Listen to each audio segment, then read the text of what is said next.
Assalamualaikum warahmatullahi wabarakatuh. Selamat pagi anak-anakku tercinta MTS Yesua Pilangwetan, terutama kelas 8. Pada pagi hari ini kita akan belajar bahasa Indonesia dengan Pak Mutohar. Sebelumnya, terlebih dahulu marilah kita berdoa dengan bacaan basmalah. Bismillahirrahmanirrahim. Anak-anak, pada pagi hari ini kita akan belajar tentang news, ya, tentang berita. Kita pelajari adalah teks berita. Tetapi sebelum kita berlanjut, kalian harus mengetahui ini tujuan pembelajaran pada pagi hari ini. Tujuan pembelajaran kita adalah kalian mampu memahami pengertian teks berita. Yang kedua, mengetahui unsur-unsur berita.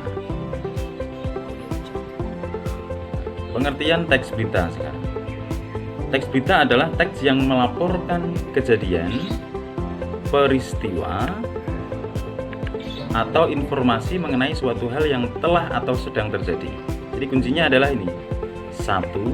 Kejadian, peristiwa, terus informasi. Jadi berita itu sifatnya bersifat informatif, aktual, dan faktual. Itu adalah berita. Ini termasuk ada di dalam definisi pengertian berita. Nah, terus ciri-cirinya adalah ciri-ciri berita itu menarik. Ciri-ciri teks berita itu pertama harus menarik, biasanya menarik. Ya.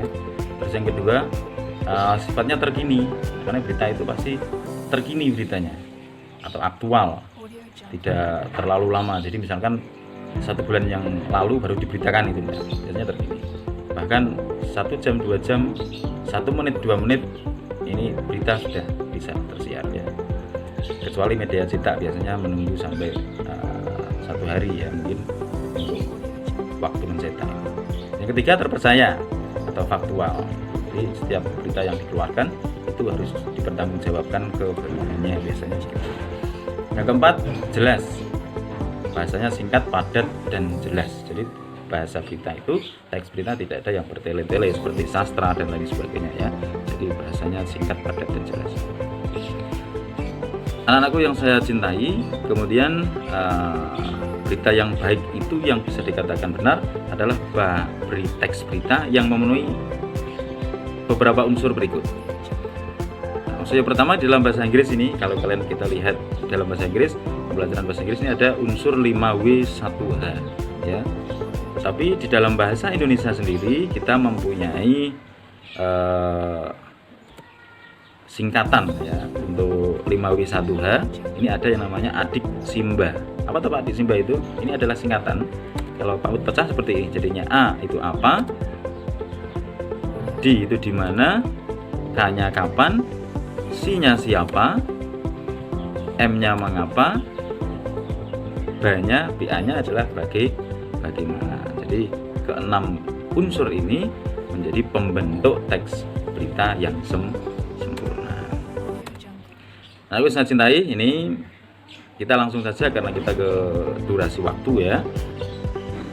Ini bisa kalian lihat contoh berita di LKS kalian, bisa dibuka di halaman 5 kalau tidak salah, kalau tidak keliru.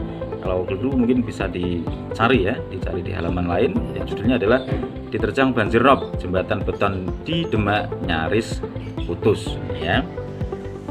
Ini berita.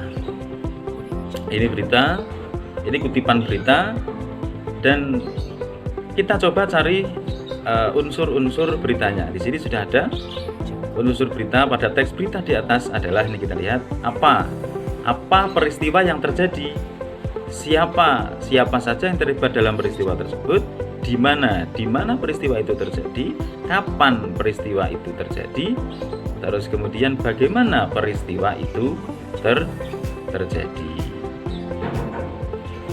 Nah, ini jawabannya. Apa peristiwa itu terjadi? Terjadi serangan ombak, warga, terus siapa saja yang terlibat? Ini ada. Di mana peristiwa itu terjadi? Di Desa Bendano. Di mana itu berarti hubungannya dengan tempat. Kapan ini hubungannya dengan waktu? Jumat 13 Agustus. Bisa hari, tanggal, bulan, detik, abad, dan lain sebagainya itu berketerkaitan dengan kapan, ya. kapan itu terkait dengan waktu. Terus ada mengapa peristiwa itu terjadi? Peristiwa itu terjadi karena adanya abrasi yang berlangsung selama 20 tahun dan seterusnya. Yang keenam, bagaimana peristiwa itu terjadi? Nah, ini bisa kalian baca di LKS ya, ini contoh. Terus kemudian Pak Mut kasih tugas. Jadi tugas yang pertama adalah bacalah teks berita yang berjudul kronologi kecelakaan kereta api tabrak mobil di Meranggen, Demak.